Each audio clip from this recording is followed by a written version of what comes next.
Hi hello నమస్తే welcome to నవ్వండి లవండి.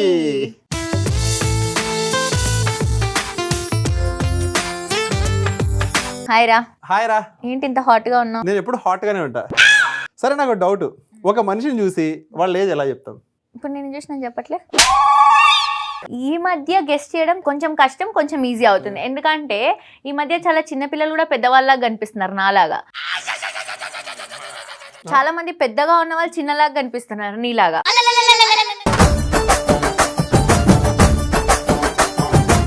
Over action అనిపించట్లేదా నీకు? ఓవర్ యాక్షన్ ఏంటి, నిజమే ఉన్నది. ఇంతకుముందు ఎలా కనిపెట్టేవారు?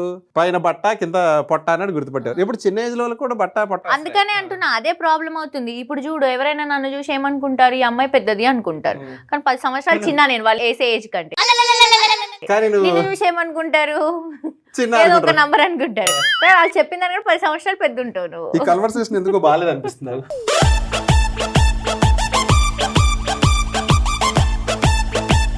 ఈరోజు చాలా లవ్ స్టోరీస్ ఉన్నాయి. ఈ లవ్ స్టోరీస్ గురించి మనం లవ్ మాట్లాడుకుందాం. స్టోరీస్ కోసం మేము రెడ్ కలర్ వేసుకొచ్చాం. అవునా? పించ పంచ స్లాబ్. సరే, first love letter. Hello Karan and Dolly, hi. This is Anitha. Hi Anitha, మా మమ్మీ పేరు పెట్టుకుంది. నా హస్బెండ్ పేరు శశి. హాయ్ శశి గారు. మాది arrange marriage. Wife and husband అన్న తర్వాత గొడవలు కామన్. మనిషి అనేది పుట్టిన తర్వాత గొడవలు అనేవి కామన్. కానీ గొడవ వచ్చినప్పుడు తిడితే వైఫ్ని తిడతారు, లేదా వాళ్ళ పేరెంట్స్ని తిడతారు. మా ఆయన మాత్రం మా గొడవ అయిన ప్రతిసారి మా మ్యారేజ్ ఫిక్స్ చేసిన పంతులకు కాల్ చేసి తిడతారు. ఇప్పుడు వైఫ్ ని తిడతారు, ఓకే. వైఫ్ వాళ్ళ పేరెంట్స్ ఎందుకు తిడతారు? మీ అమ్మాయిని ఎలా పెంచారండి బుద్ధి లేకుండా అని చెప్పి. అయితే ఇప్పుడు నాకు కోపం వచ్చినప్పుడు మమ్మీ డాడీని తిట్టాలా? నేను తప్పు చేస్తారా? అది కోపం వచ్చినప్పుడు అన్నారు కదా వాళ్ళు. నీకు అర్థం కావట్లేదు. ఇప్పటివరకు ఇక్కడే ఉంది, ఇక్కడికి వెళ్ళిపోయింది అరికాల వరకు. సరేనా, కొంచెం పైకి తీసుకురా. మా ఆయనకి భయపడి మా అమ్మ నాన్నకంటే పంతులు గారే ఎక్కువసార్లు కాల్ చేసి ఎలా ఉన్నారమ్మా, మీ హస్బెండ్కి కోపం వచ్చేలా ఏ పని చేయకు అని చెప్తున్నారు. నేను మా హస్బెండ్ చెప్తేనే వినను, అందుకే మా గొడవ అవుతున్నాయి. ఇక ఆయన చెప్తే వింటానా అంటున్నాడు. ఏమనుకుంటున్నావు? మా మమ్మీ మా డాడీ గొడవ పడ్డప్పుడు కూడా అప్పుడప్పుడు వాళ్ళు తిట్టుకుంటారు. సంబంధం చూసిన వాళ్ళని తిట్టుకుంటారు. నిజమే. మరి నేనేమని తిట్టాలి? మా ఇద్దరికి షో ఇచ్చిన వాళ్ళు తిట్టాలి. ఆయన వాళ్ళే కదా మనకి. ఎవరు అంత కష్టంగా ఉండమంటుంది నిన్ను? ఇప్పుడు వర్షం వస్తుందని చెప్పి వెళ్ళిపోతావు, నువ్వు తడుస్తావు. ఇప్పుడు నువ్వు పాజిటివ్ గా చెప్తున్నావా, నెగిటివ్ గా చెప్తున్నా? నీకు అర్థమయ్యేలా చెప్తున్నా. నాకు అర్థం కావట్లే. ఫోన్లో అర్థం కాకపోవడం.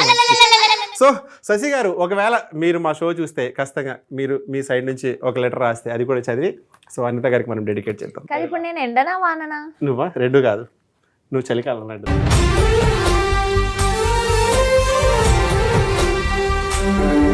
హలో భయ్యా. హాయ్, నా పేరు రాహుల్. హాయ్ రాహుల్. నాకు రీసెంట్గా మ్యారేజ్ అయింది. కంగ్రాచులేషన్స్. పెళ్లి చూపుల్లో అమ్మాయి బాగా నచ్చేసింది. అరే, ఈ మధ్య పెళ్లి చూపులు చేసి పెళ్లిళ్ళు చేసుకుంటున్నారా? ముందు లవ్ చేసుకుంటారు, తర్వాత చూసుకుంటారు. ఓహో, లవ్ మ్యారేజ్ లో కూడా పెళ్లి చూపులు ఉంటాయా? కానీ ఇది అది కాదు చెప్తున్నా. మందు అలవాటు ఉందా అని అడిగింది. ఉంది అంటే చేసుకోదు ఏమో అని. లేదు అని చెప్పా. Good boy. ఎందుకంటే 100 అబద్ధాలు చెప్పక పెళ్ళని చేయమంటారు. నువ్వు ఒక అబద్ధం చెప్పావు, నో ప్రాబ్లం. పెళ్ళయ్యాక తన కోసం క్విట్ చేద్దాం అనుకున్నా. కొన్ని డేస్ బాగానే మేనేజ్ చేశా, కానీ తర్వాత ఉండలేక డ్రింక్ చేశా. తప్పదు, చేయాల్సి వస్తుంది. ఇంటికి వెళ్ళగానే నేను తాగిన బ్రాండ్తో సహా చెప్పేసింది. ఎంత ఎక్స్పీరియన్స్?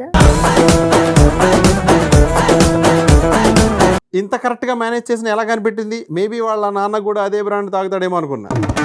తర్వాత నేను ఎన్ని బ్రాండ్లు మార్చి తాగినా నేను తాగేసి వెళ్ళేసరికి అలా కనిపెట్టేసింది. అసలు అలా ఎలా చెప్తుంది? తనకి ఏమైనా మందు అలవాటు ఉండి ఉంటుందా పెళ్లికి ముందు అని డౌట్ అడుగుతున్నాడు. నాకు తెలిసి వాళ్ళకి ఏమన్నా వైన్ షాప్ ఉండేది.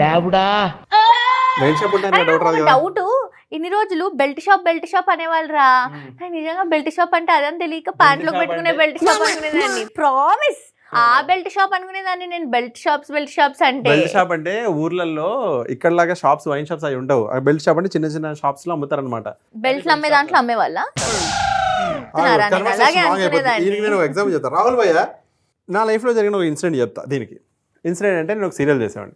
మా హీరో స్మోక్ చేసేవాడు, నేను కూడా తన దగ్గరికి వెళ్ళి నుంచునేవాడిని, జస్ట్ ప్యాసివ్ స్మోకర్ లాగా. సో తను స్మోక్ చేసినప్పుడల్లా ఆబ్వియస్లీ పక్కన ఉన్న వాళ్ళకి స్మెల్ బాడీకి అంటుకుంటుంది కాబట్టి నేను మళ్ళీ రూమ్కి వెళ్ళినప్పుడు కానీ షార్ట్కి వెళ్ళినప్పుడు కానీ నాతో పాటు చేసే పేరు అమ్మాయి, నువ్వు స్మోక్ చేసి వచ్చావా అని అడిగేది. అయ్యో ఈ అమ్మాయికి ఇష్టం లేదేమో అని చెప్పి, లేదండి ఆ అబ్బాయి స్మోక్ చేస్తుంటే పక్కన నుంచినా అని చెప్పేవాడిని. సో అలా రెగ్యులర్గా జరిగేది. అమ్మాయి ఇబ్బందిగా ఫీల్ అవుతుందేమో అని చెప్పి నేను ఆ అబ్బాయితో వెళ్ళడం మానేసాను. ఇలా చాలాసార్లు జరిగింది. కట్ చేసి మేము అందరం కలిసి పబ్కి వెళ్ళాము ఒకసారి. పబ్కి వెళ్తే ఆ అమ్మాయి బ్యాగ్లోంచి ఇలా సిగరెట్ ప్యాకెట్ తీసింది అనమాట. సో అప్పుడు ఏంటి నువ్వు స్మోక్ చేస్తావంటే, అవును నువ్వు స్మోక్ చేస్తావని అడిగేదాన్ని కదా, నువ్వు చేస్తావేమో నాకు పార్ట్నర్గా ఉంటావేమో నాకు ఏమో నో అనేవాడివి అని చెప్పింది అనమాట. అలాగే అది ఎందుకు చెప్పానంటే వీళ్ళది కూడా అదే అనమాట. ఇప్పుడు నువ్వు సీరియల్ షూట్ అని చెప్పేసి అక్కడ పబ్బులోకి వెళ్ళడము, అమ్మాయిలకి సిగరెట్ కి పార్ట్నర్ గా ఉండడం, ఇవన్నీ చేస్తున్నావు. అవునరా నా లైఫ్ లో జరిగిన ఇన్సిడెంట్ చెప్పా. అప్పుడు నేను ఉన్నానా? లేవు నువ్వు. బిఫోర్ అది బిఫోర్ ఎప్పుడు? అప్పుడప్పుడు ఇంకా స్టార్ట్ కాలేదు మా ఇద్దరి మధ్య. ఊరే నేను ఎక్కడైనా తప్పు చెప్పానా? ఆ అమ్మాయి అడిగిందని చెప్పా, అర్థమైందా? సో భయ్యా రాహుల్ భయ్యా నాకు తెలిసింది ఏంటంటే ఆవిడ ఖచ్చితంగా అంత బ్రాండ్స్ చెప్తుందంటే ఖచ్చితంగా వాళ్ళ ఫ్యామిలీలో ఎవరైనా తాగానే ఉండాలి, లేదని ఆవిడే గజ తాగిపోతాయి ఉండాలి. తాగుతారు రా, అబ్బాయిలు తాగినప్పుడు అమ్మాయిలు తాగడం లేదు. సరే తాగితే తాగినది వాళ్ళ పర్సనల్, మనకెందుకు? లేకపోతే పంచే క్లియర్ కట్ గా మాట్లాడు, ఇద్దరు కూర్చొని తాగండి, ఎందుకు బయటికి కూడా మనసం. బయట తీసుకున్నారు అనుకోండి 300, ఇంటికి తీసుకున్నారు 200, అట్లా అని చెప్పి ఒక బ్రాండ్ పెట్టుకోండి, హ్యాపీగా ఉండండి. హలో గైస్, నా పేరు మనోజ్. హాయ్ మనోజ్. నా వైఫ్ దివ్య. హాయ్ దివ్య. హాయ్ దివ్య. రీసెంట్గా మా డాడీ నాకు ఇష్టమైన 10 lakhs పెట్టి బైక్ కొని నా బర్త్డేకి గిఫ్ట్గా ఇచ్చారు. 10 lakhs బైక్ ఉంటుందా? ఎందుకు, ఇంకా కాస్ట్ కూడా ఉంటాయి. కార్ కొనుక్కోవచ్చు కదా. బైక్స్ అంటే ఇష్టమేమో. నా ఫ్రెండ్స్ ఉన్నారు, బాగా రిచ్ ఉన్న వాళ్ళు ఉన్నారు, వాళ్ళ కార్లు ఉంటాయి కానీ వాళ్ళకి బైక్ నడపాలని ఉంటుంది. మాకేముంటుంది, బైక్ ఉందనుకో కార్ నడపాలని ఉంటుంది. అప్పుడు మేము ఎక్స్చేంజ్ చేసుకునేవాళ్ళం అనమాట. వాడు కార్ నాకు ఇచ్చి నా బైక్ వాడు తీసుకెళ్ళేవాడు. అంతే, ఏముంటే దానిలో సాటిస్ఫాక్షన్ ఉంటుంది. 10 lakhs పెట్టి బైక్ కొని నా బర్త్డే గిఫ్ట్గా ఇచ్చారు. మా నాన్న ఇచ్చారు కాబట్టి బైక్ మీద మా డాడ్స్ గిఫ్ట్ అని స్టిక్కరింగ్ వేయించాడు. అబ్బాయి స్టిక్కరింగ్ వేయించాడంట. అవును, ఎందుకు వేయించుకుంటారు? డాడ్స్ గిఫ్ట్ అది చూసి నా వైఫ్ పెయింట్ తెచ్చి నా మీద డాడ్స్ గిఫ్ట్ అని రాసింది. ఏం చేస్తున్నాం అంటే 50 lakhs పెట్టి కొనిచ్చారు, మరి మా నాన్న అంటుంది 50 lakhs వేస్ట్. ఎందుకు వేస్ట్? అబ్బాయి తీసుకున్నాడు కదా, వేస్ట్ 50 lakhs ఎందుకు తీసుకోవద్దా? అవును, ఇంతకీ నీ లెటర్ చదివిన తర్వాత నీ దగ్గర అడుగుదాం, కట్నం వేస్తున్నారు మీరు. బేగంపేటలో మీకు ఇల్లు ఉంటుందిరా, ఆ ఇల్లు నా పేరు మీద రాసాడు. అరే నువ్వు మా ఇంటి మీద ఏడ్చి గత 5 years నుంచి ఏడుస్తున్నారా? అప్పుడు బేగంపేటలో ఇల్లు అంటే ఏంటి, బేగంపేటలో ఇల్లు అంటారు అనేవాళ్ళు. ఇప్పుడు బేగంపేటలోనే ఇల్లు మణికొండలో తీసుకోవాల్సింది అన్నట్టుంది పరిస్థితి. ఏడ్చే కదా అట్లా. అప్పుడు బేగంపేట ఫేమస్, ఇప్పుడు సరిహద్దులు అంటే ఫేమస్ అయినాయి అనమాట. సో నేనేమంటున్నానంటే మీ ఇల్లు నా పేరు మీద రాయించాను అనుకో, మీరు దాంట్లో హ్యాపీగా ఉండొచ్చు మీ మమ్మీ డాడీ వాళ్ళు. దానిలో రెంట్లో వస్తే నేను సగం మీరు సగం, నేను న్యాయంగా ఉంటా. ఇప్పుడు మార్నింగ్ బ్రేక్ఫాస్ట్, మధ్యాహ్నం లంచ్, నైట్ డిన్నర్ అవన్నీ మా ఇంట్లో.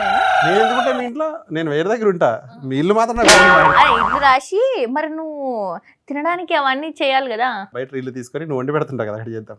కాకపోతే మీ ఇల్లు రాసిచ్చారనుకో, నేను రెంట్లకి ఇస్తా, దాంట్లో మీకు సగం నేను సగం తీసుకు. ఇప్పుడు మాకు ఎవ్వరు దొరకలే మరి నన్ను చేసుకోవడానికి, నిన్నే రాయి అని కూర్చోబెట్టి మా ఇల్లు రాసిచ్చి నన్ను ఇస్తారు నీకు. పోనీ నీ పేరు మీద రాయించుకో.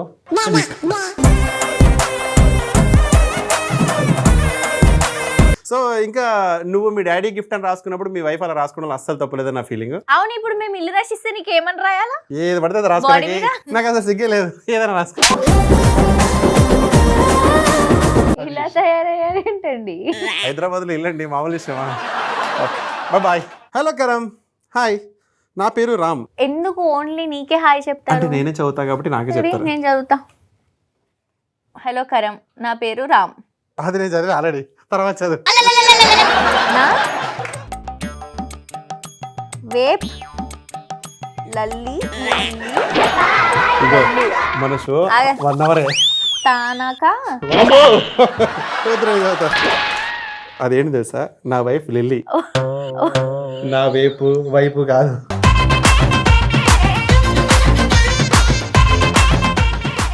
నా వైఫ్ లిల్లీ, తనకి చాలా కోపం. అదే విషయం తనకి చెప్తే ఇంకా కోపం. మరి కోపం ఉన్న వాళ్ళు కోపం చెప్తే కోపం వస్తుంది కదా. అందుకే మన డాక్టర్ దగ్గరికి వెళ్ళి కోపం తగ్గాలంటే ఏం చేయాలో ట్రీట్మెంట్ చేయించా. అంత పని చేయించావా? వర్కౌట్ అయిందా లేదని ఒక చిన్న టెస్ట్ చేశా. కూరలో ఎందుకు ఉప్పు 2 సార్లు వేసావన్నాను అంతే. చేతిలో ఉన్న గరిట నా ముఖాన్ని విసిరి అయ్యో చూసుకోలేదండి అంటూ దగ్గరికి వచ్చేసింది. ఇంకా ఎక్కువ మాట్లాడితే ఏం విసురుతుందో అని నా నాలుగుకి టేస్ట్ అర్థం అవ్వట్లేదు అనుకుంటాలే అని కవర్ చేశా. అంటే ఇప్పుడు ట్రీట్మెంట్ పనిచేసినట్ట లేదా అని అడుగుతున్నాడు ఆయన. ఇదేంట్రా కన్ఫ్యూజన్ కన్ఫ్యూజన్ ఏం లేదు. యాక్చువల్గా ఆవిడ కోపం వచ్చింది, ఆవిడ ట్రీట్మెంట్ పనిచేసినట్టు యాక్ట్ చేసి నీ మీద కొట్టేసి మళ్ళీ యాక్ట్ చేస్తుంది అనమాట. అర్థమైందా? అరే ఇంత తెలివైన వైఫ్లు ఉంటారా నిజంగా? ఉంటారు. నువ్వు కావా? కానీ నేను కొడతానారా చెప్పు. షర్ట్ ఇప్పితే తెలుస్తుంది. సో నాకేమనిపించింది అంటే మిస్టర్ రామ్, లిల్లీని అనవసరంగా నువ్వు హాస్పిటల్ చేసి చాలా సిల్లీ పని చేసావు. అర్థమైందా? రైమింగ్ రా, lily silly lily silly. Thank you. So అందుకని ఆ అమ్మాయి ఏం చేస్తుందంటే తెలివిగా నిన్ను కొట్టినట్టే కొట్టి అయ్యో చూసుకోలేదండి అని చెప్పి కవర్ చేస్తుంది. అది గౌరవంతో వినయంతో వచ్చిన మర్యాద. సరే ఓకే. సో రామ్, మనం ఏం చేయలేం కాబట్టి ఇప్పుడు నువ్వు ఎలాగ తప్పు చేసావు కాబట్టి నువ్వు దెబ్బలు తింటూ ఏదో చెప్పుకుంటూ కవర్ చేసుకుంటూ ముందుకు వెళ్ళిపో, అంతకన్నా చెప్పేదేం లేదు. బాయ్ రామ్. సో అదండి, ఇంత బ్యూటిఫుల్ లవ్ స్టోరీస్ చదివేసాం కదా. ఇలాంటి లవ్ స్టోరీస్ మీ దగ్గర ఉంటే సింపుల్ మాకు జెమినీ కామెడీ పేజ్లో ఇన్బాక్స్లో పోస్ట్ చేయండి, ఖచ్చితంగా మేము మీ స్టోరీస్ చదువుతాం. ఏమంటావు డాలీ?